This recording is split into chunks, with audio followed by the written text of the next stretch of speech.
Jesús, ¿cómo vas?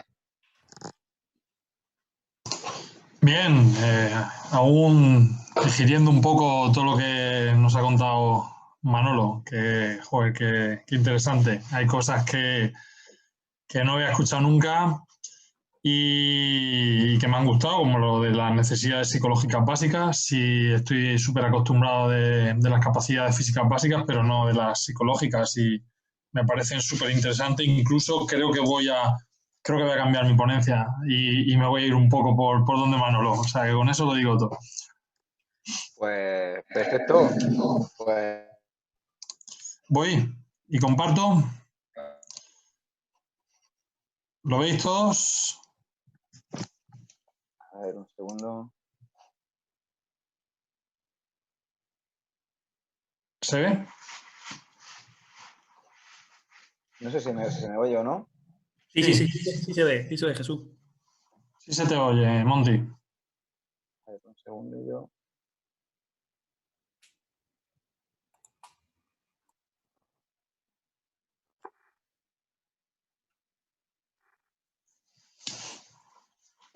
A ver, perdona, se me han quedado los auriculares pillados.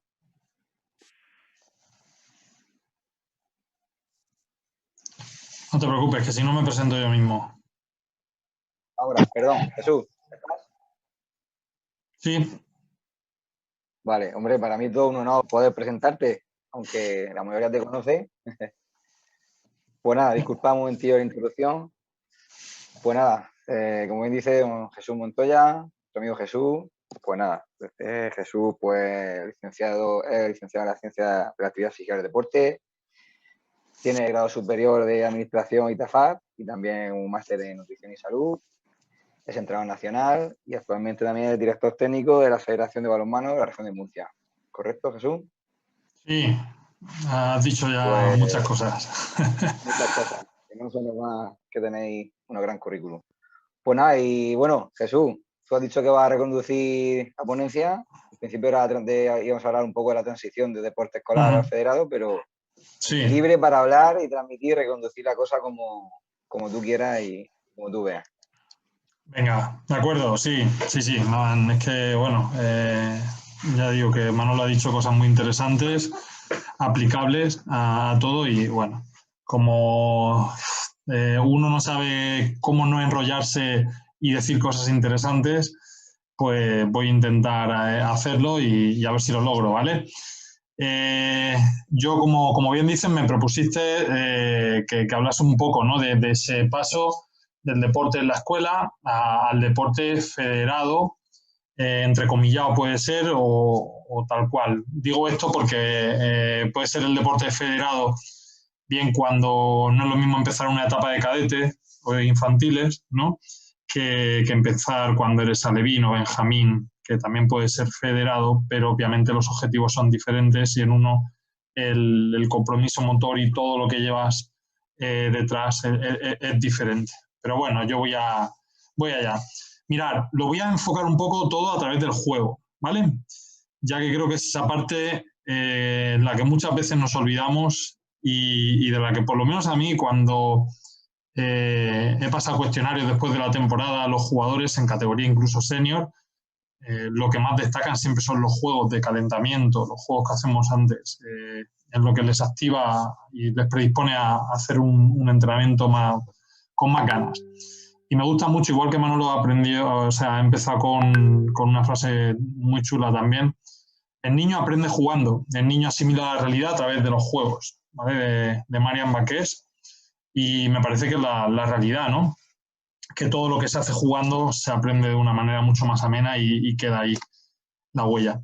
Quería aclarar un poquito, pues, el tema de qué es cada cosa, ¿no? Que es, por ejemplo, la iniciación deportiva. En este caso es un proceso de enseñanza-aprendizaje que sigue una persona para poder adquirir el conocimiento de un deporte, sin más ni más. Luego, el deporte escolar es el que realizan los chavales, o hemos realizado siempre en la escuela, y nos va a servir de iniciación para su posterior especialización. Aquí es donde quizás todos empezamos, y el germen de que todos luego acabemos jugando, en este caso, al balonmano o dedicándonos al atletismo, baloncesto, etcétera. Y para mí el que más significado tiene es el deporte educativo en sí, ¿no? Que es aquella modalidad deportiva en la cual el reglamento se forma, o sea, se torna más flexible. Y aquí es donde creo que está la clave. Ya Manolo ha dado también unas pinceladas sobre esto. Según parámetros pedagógicos o formativos, siendo el respeto a normas, árbitro, adversario de equipo, esos valores a los que creo que tenemos que darle importancia, sobre todo en las primeras etapas de formación. Vale, el papel del entrenador, que también lo ha tocado, ¿no?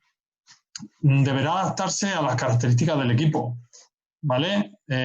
Tanto de la actividad como del jugador y sus dificultades y carencias. Si no somos capaces de leer esto, difícilmente podamos facilitar que los jugadores en este caso aprendan, ¿vale? Entonces debemos ser capaces de leer esto. Para mí, un entrenador, igual que un maestro, un profesor, lo difícil es eso, ¿no? Yo siempre considero que es un arte el poder llegar a los alumnos o a los jugadores y para eso nosotros tenemos que tener esa adaptabilidad, ¿no? Esa capacidad para hacerlo. Este es un poco más enrevesado, ¿no? Que Cárdenas dice que el aprendizaje debe partir del jugador. Eso es verdad, ¿no? ¿Para qué? Para que el entrenador pueda analizar todas las circunstancias y factores que puedan afectar a su aprendizaje y establecer las líneas metodológicas que ayuden a progresar. Manolo ha comentado que se apuesta en común de unos objetivos a los cuales tenemos que ir tanto entrenadores como jugadores a poder conseguirlos, ¿no? Al final no deja de ser lo mismo, como se puede ver. Y bien, y me he centrado en estas etapas de transición, sobre todo en la etapa, Juan Antón dice que quizás la centra más en la etapa de Levin, ¿vale? Que es la etapa de iniciación y aprendizaje global. Yo, como veréis, he incluso adelantado un par de etapas antes, Benjamín y pre-Benjamín. ¿Por qué? Porque las he enlazado con algo que bajo mi punto de vista, y creo que queda patente, está dando resultado aquí en nuestra región, que es desde que empezamos a hacer el peque balonmano, ¿no?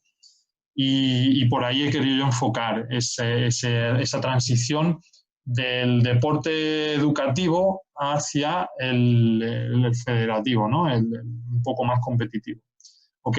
Esto no quiere decir que esa transición no se haga en infantiles, no se haga en cadetes, no se haga, por lo que digo, yo por ejemplo empecé en la etapa infantil, no empecé en alevines.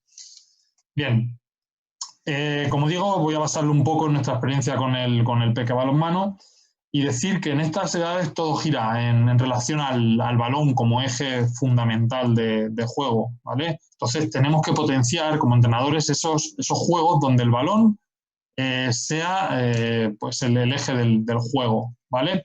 En los que, parte de tener la máxima participación de los niños, el medio de comunicación sea constantemente el balón. Intentemos hacer la mayoría de juegos implicando, pues eso, cómo manipular el balón, cómo lanzarlo, cómo pasarlo, hacer, si son pues etapa pre-Benjamín o Benjamín, juegos de psicomotricidad, pero siempre adaptando un balón en la medida de lo posible, ¿vale? Algo muy, bajo mi punto de vista, muy interesante es el crear retos en los cuales bien pueden ser individuales o bien dentro de un colectivo, ¿vale? También nos iríamos al tema del aprendizaje cooperativo, en el cual todos los miembros del grupo van a tener que colaborar entre ellos para conseguir un objetivo común. Estas propuestas son súper interesantes, muy, muy interesantes, tanto las de retos como las de aprendizaje cooperativo, y creo que tenemos que implicarlas en nuestros entrenamientos, ¿no? Por algo muy interesante también que ha dicho Manuel, que es dotar de calidad esos entrenamientos, dotar de sentido. Al final hay que dotar las cosas de sentido. No van a entrenar por entrenar, hacer ejercicios y actividades sueltas. Eso cada vez, pues bueno, está comprobado que que no es del todo efectivo, sino que tenemos que conjugar esas tareas que tengan un sentido y correspondan a un objetivo cada día. Bien, que sean capaces de reconocer que cuando poseen el balón son atacantes y si no lo poseen van a ser colaboradores o compañeros o adversarios, ¿vale? Y tienen que luchar para poder conseguir ese balón. Y lo del objetivo un balón, un niño, pues aquí esto me resulta una experiencia bastante interesante y recomendable, que lo he hablado ya en bastantes clubs, ¿no? De mi etapa en Coruña, que con la matrícula de los niños, cuando se apuntaban a la escuela, iba un balón incorporado, o sea, se les daba un balón a los niños. Y realmente el que ellos tengan en su casa el balón, lo manipulen, actúen con él, pues es algo interesantísimo. Y aparte, Óscar Perales, que ahora después hablará él, también me dio otra percepción, que es que él, no sé si lo sigue haciendo, pero lo hacía, dejaba un balón a los chavales en el fin de semana para que lo cuidasen y llegasen al partido y lo trajesen, ¿vale? Un balón se lo dejaban. Bueno, pues las experiencias que puede contar al respecto son increíbles. Desde chavales que duermen con el balón, que no se despegan del balón, aunque comen con el balón al lado, que van a donde vayan y el balón lo llevan al lado. Y eso al final crea adherencia. Otra de las cosas que ha dicho, ¿no? Crea adherencia con el equipo alrededor de un balón, que creo que es fundamental. Perdonad si voy rápido, luego tendremos tiempo de hablar lo que haga falta. Bien, lo que digo, que yo propongo esta transición a través del juego, ¿vale? De lo lúdico, que significa al final juego.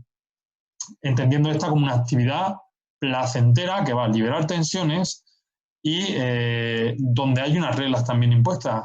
Para jugar tenemos que obedecer unas reglas, tenemos que saber, ¿no? Pueden estar más abiertas o menos, pero tenemos que buscar un consenso, ¿no? Para que no todo valga en ocasiones y podamos fijar los objetivos. El juego en sí es espontáneo, nace de nosotros, ¿vale? Y aparte es voluntario. Su nacimiento es así tal cual. Propicia ese aprendizaje mediante la exploración y el crecimiento personal. Al final, como digo, si planteamos retos a nuestros jugadores, ellos van a tener que explorar. ¿Y qué estamos haciendo con esto? Estamos haciéndolos más competenciales. Otra de las cosas que ha dicho, ¿no? De esas necesidades psicológicas básicas, ¿no? Hacerlos competenciales.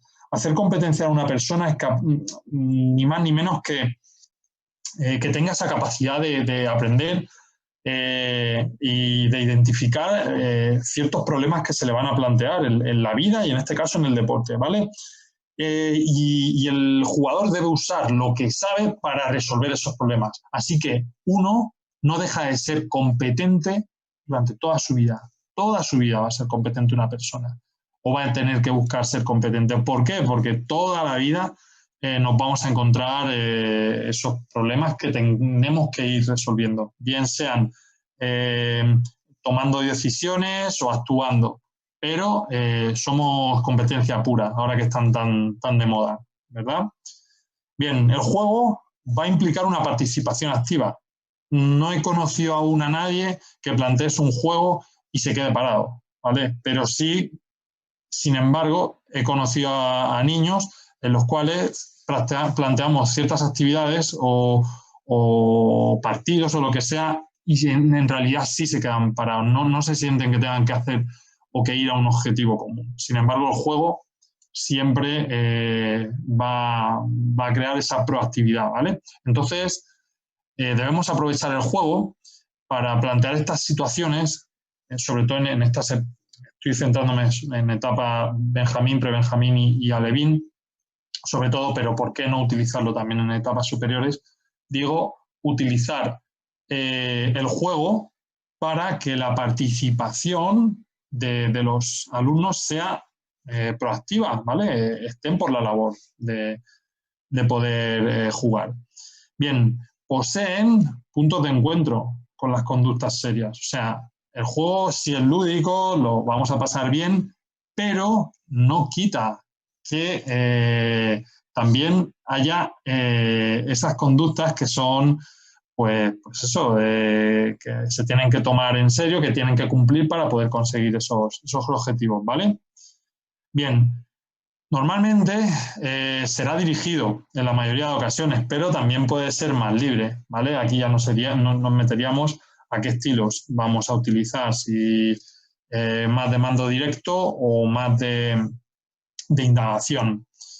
Bien, para mí algo importante también sería la utilización de juegos modificados, reducidos o simplificados, ya que nos van a abrir muchas posibilidades de acción, ¿vale? Simplificados, aquí buscaremos, pues eso, no hacerle unos juegos tan difíciles o que no tengan que pensar tanto a niños más pequeños, que tendremos que dirigirlos, ¿no? Que a otros más grandes. Los juegos reducidos, en los cuales bien adaptamos el material o las distancias y se los adaptamos a la edad en la que estén, o los modificados, que con un mismo juego podemos ir enfocándolo hacia donde nosotros nos interesa, y creo que es súper interesante tener esto en cuenta, ¿vale? Bien, los aspectos a tener en cuenta respecto a la hora de seleccionar o crear juegos y ejercicios. Bueno, tenemos que intentar que mejore la coordinación en la recepción y el lanzamiento. Hay un problema, por lo menos yo me lo estoy encontrando muchísimo en mis clases en el instituto, con el tema de la recepción. O sea, a los niños y a las niñas les cuesta muchísimo recepcionar un balón. Les da miedo. Intentan agarrarlo lateralmente y entonces han tenido la mala experiencia alguna vez que les golpea, ¿vale? Y esto se puede arreglar muy fácil si se les explica, ¿no? Que es tan sencillo como flexionando los codos, ¿no? Ya que en realidad se recepciona en el primer tercio de esa flexión. Y luego otra cosa que yo creo que por lo menos a mí me da mucho beneficio respecto a ellos es proteger siempre la cara con una mano y la otra mano lateral. Algo que parece tan simple, si lo probáis vais a ver cómo los niños avanzan mogollón, ¿vale? Porque veo de verdad que hay verdaderos problemas con el tema de la recepción, ¿vale? Luego, en cuanto al lanzamiento, los problemas habituales que nos vamos a encontrar es que no levantan el brazo, sino que lanzan con el brazo en flexión. Muchas veces el balón les da en la oreja, ¿vale? Y son cositas que tenemos que ir creando esos ejercicios. Pues, si quiero que levante el brazo, el objetivo mío será poner algún tipo de altura en la cual el balón pase a escasos centímetros y les obligue a ir subiendo a una colchoneta para que lancen por arriba. O, bueno, tenemos que ir buscando esas posibilidades, ¿verdad? Bien, en la precisión de pases a diferentes distancias y altura, con oposición y sin oposición, también creo que es bastante interesante. Dominar el control balón en diferentes condiciones, diferentes superficies. Los balones, ahora esto ha avanzado muchísimo. Antes nosotros solo conocíamos un balón, que era además del que hacía daño, que te pegaba aquí en la cepa de la oreja y te dejaba 3 días sin escuchar nada. Ahora evoluciona mogollón.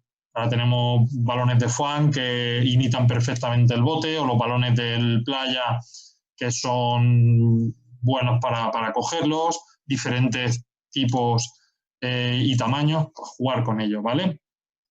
Luego, llegar a dominar la progresión en posesión de balón. Aquí metería mucho el bote, creo que es algo muy interesante y que no se trabaja mucho, ¿vale? Bien sea en progresión, bien sea para conservar el balón o bien para protegerlo. Tendremos que ver que son diferentes tipos de botes los que tengo que utilizar. Unos van a ser en vertical y otros van a ser en diagonal. Esto también pasa. Los jugadores salen corriendo, el bote, como siempre lo hacen en vertical, y salen y el balón se queda atrás, sobre todo en las primeras etapas. Y ellos no saben por qué ocurre eso, hasta que captan que si lo lanzan en diagonal hacia adelante, avanzan con el balón ellos, ¿vale? Entonces, bueno, hay que ir explicando las cositas. Bien, dispersarse equilibradamente, o como lo llama Juan Antón, ¿no? La ocupación racional de espacio respecto al balón, distancia de pase, los compañeros. Pues al principio todos están alrededor del balón, por lo que he dicho al principio, ¿no? Que es que el balón es el eje central. Entonces vemos que donde está el balón hay 30 personas alrededor y el resto del espacio está libre, ¿vale? Que ellos se vayan dando cuenta de eso es muy importante. Bien, la toma de conciencia de cuando son atacantes y defensores, algo que nosotros lo vemos muy fácil, ellos no, ¿cierto? Bien, y consiguiendo esto, que parece así de sencillo, vamos a tener las etapas posteriores muy avanzadas. Y esa transición del deporte escolar o educativo a irnos ya a un deporte más competitivo y demás, creo que los objetivos deben ir enfocados por esto, ¿no? Como veis, son 1, 2, 3, 4, 5, 6 cositas que a priori parecen muy sencillas y en las cuales nos faltaría temporada para poder trabajarlas. Porque, bueno, de esto hay lo que queramos y más.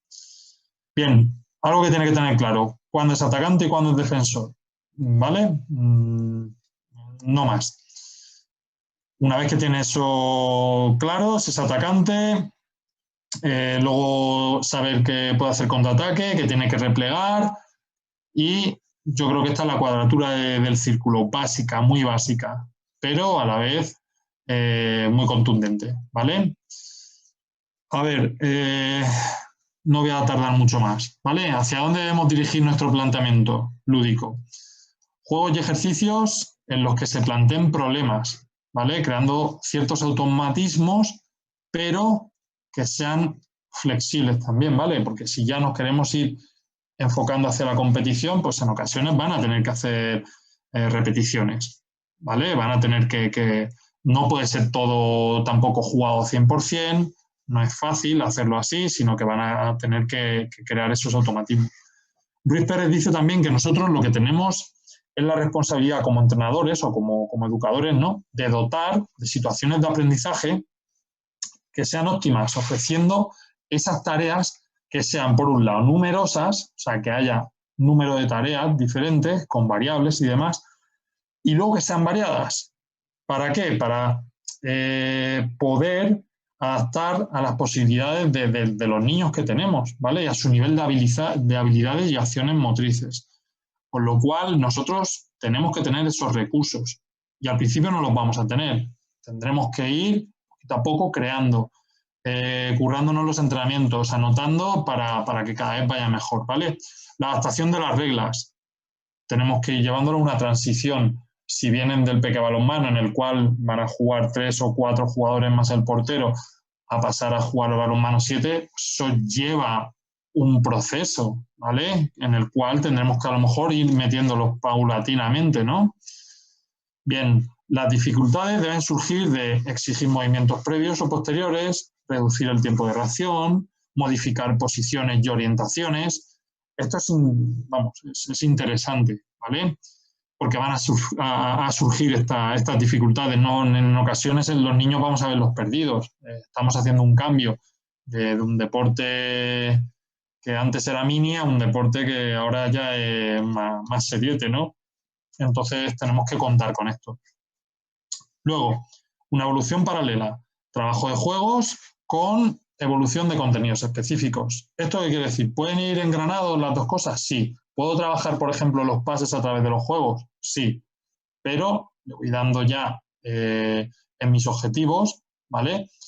Mucha importancia a esos contenidos específicos, en este caso el pase, que es el elemento técnico que más se produce en un partido, ¿vale? Si yo voy a hacer juegos de lanzamiento, voy a coger y voy a incidir sobre este contenido específico de una manera que se vea, ¿no? Voy a orientar ese entrenamiento a que todos los juegos sean de lanzamiento. E incluso, pues ya tendré que meter contenidos más específicos de lanzamiento a portero de una determinada manera, con un defensor aquí o allá, ¿vale? Y luego estimular al niño con refuerzos positivos, algo de lo que también hablaba antes Manolo, ¿vale? ¿Para qué? Para mejorar su autoafirmación como jugador y como persona. Hay que hacer un esfuerzo por eliminar el no. Así no, esto no, como el ejemplo que ha puesto, ¿no? Oye, prueba de esta manera, a ver qué tal, o incluso un feedback interrogativo. ¿Qué tal? ¿Por qué no te ha salido bien? ¿Tú qué piensas? ¿Vale? Si un niño es capaz de decirte por qué no le ha salido bien, es que lo ha aprendido. O sea, cuando llegan a ese límite, cuando tú eres capaz de hablar con el jugador y decirle, oye, ¿por qué piensas que el lanzamiento se te ha ido? Y el chaval es capaz de darte una respuesta clara y objetiva, es que él sabe dónde tiene que lanzar. Cuando no es capaz de dártela es porque aún está en esa fase de aprendizaje, ¿vale? Entonces, fijaos cómo cambia la cosa si yo en lugar de decirle que no, ¿qué tal? Le pregunto, ¿no? Y me voy por ese lado. Y luego los principios de participación y movimiento, ¿vale? Creo que han pasado, espero que hayan pasado a la prehistoria ya esos entrenamientos también donde en ocasiones, bueno, en ocasiones pasa, porque es inevitable, ¿vale? Pero lo que no puede ser un entrenamiento entero con niños en los cuales los tenga a la mitad parados, ¿vale? Puedo coger y si tengo 2 entrenadores aún mejor o 3 y hacer multitareas en diferentes zonas del campo o bien, mientras que unos niños están esperando, tengan que estar haciendo algo, ¿vale? Porque si no, ya todo ese aspecto lúdico y de juego, pues lo perdemos, ¿vale? Se difumina un poquito. ¿Y qué más? Y bueno, en las competiciones regladas, las eliminatorias, hace poner especial énfasis en la victoria, ¿vale? En detrimento de la formación, que es lo que nos interesa. Y los chavales, pues lo que tienen que hacer es jugar porque de competir, como yo digo, van a tener toda la vida. Entonces no le fundamos etapas. Creo que una persona es competitiva desde que nace, ¿vale? Unos somos más, unos somos menos, pero somos competitivos. Pero no poner el enfoque en estas eliminatorias o en estas competiciones como tal hasta que lleguen a cierta edad. Creo que ahí nos equivocaríamos si hacemos esto. Entonces, bueno, no voy a seguir mucho más porque ahora os hablaría del tema del peque, creo que muchos lo conocéis, y creo que es una buena herramienta, ¿no? para poder utilizar ese cambio de un juego a algo un poquito más serio, pero no deja de ser un juego que es adaptado el peque balonmano, ¿vale? Y bueno, luego se abrirá el turno de preguntas por si hay alguna duda y si no, voy a dejar de compartir. Creo que ya deja de compartir, ¿verdad? Sí. Y yo por mi parte, poquito más. Pues muy bien, don Jesús. Pues gracias por reconducir un poco tu ponencia con lo que ha hecho Manolo. Y nada, la verdad que tanto la fase como hemos visto, de deporte escolar, deporte ya federado, también tiene mucha vinculación ya con la etapa de perfeccionamiento, que es la que ha hablado con Manolo.